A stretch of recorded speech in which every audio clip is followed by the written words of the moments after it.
Kembali lagi di channel Serpihan Cerita.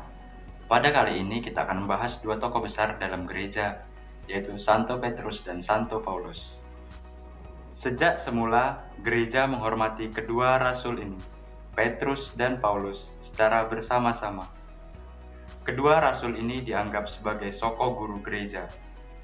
Simon, anak Yunus, dan saudara Andreas lahir di Betsaida, Galilea, sebuah kampung di tepi danau Genesaret.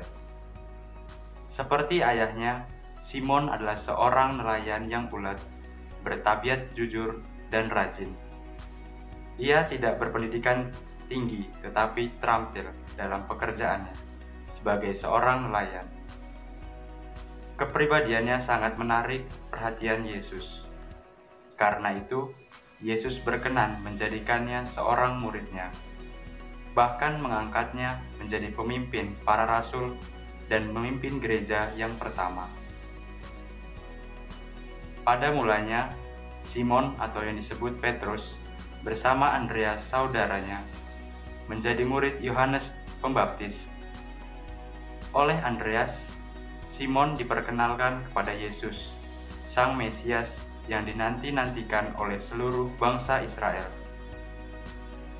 Kami telah menemukan Mesias, yaitu Kristus, kata Andreas kepada Simon.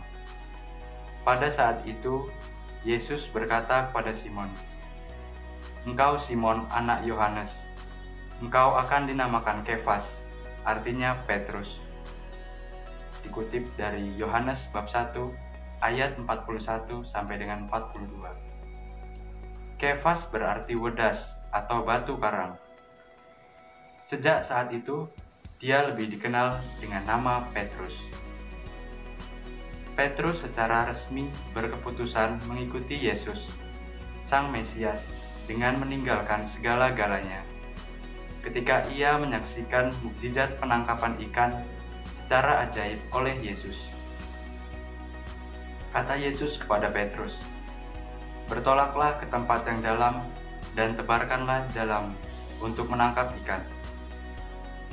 Petrus berkata kepada Yesus, "Guru, telah sepanjang malam kami bekerja keras, dan kami tidak menangkap apa-apa. Tetapi karena Engkau menyuruhnya, aku akan menebarkan jala juga."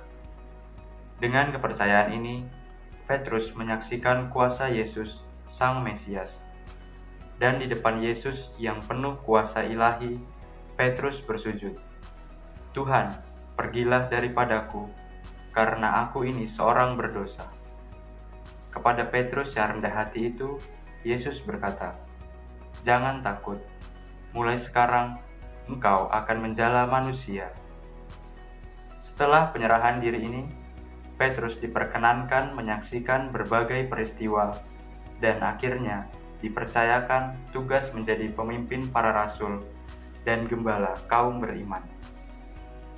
Di samping kisah-kisah yang menampilkan pribadi Petrus sebagai orang kepercayaan Yesus, terdapat juga kisah Injil yang menampilkan pribadi Petrus sebagai seorang yang masih dangkal imannya dan belum memahami benar kehendak Allah atas diri Yesus. Hal ini dapat dilihat dalam Matius bab 16 ayat 21 sampai dengan 28.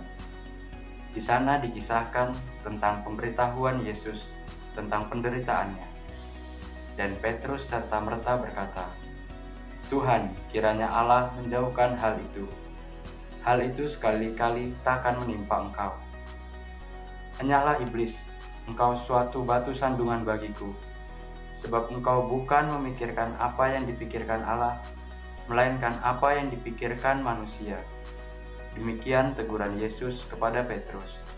Ia juga menyangkal Yesus ketika Yesus ditangkap dan diadili. Dalam Injil Matius bab 26 ayat 30 sampai 35. Dilanjutkan ayat 69 sampai 75. Sesudah kebangkitan Yesus, Petrus diangkat menjadi pemimpin ke-12 rasul dan gembala kaum beriman di Yerusalem. Petrus juga yang menerima orang kafir pertama ke dalam gereja dan memimpin konsili pertama di Yerusalem.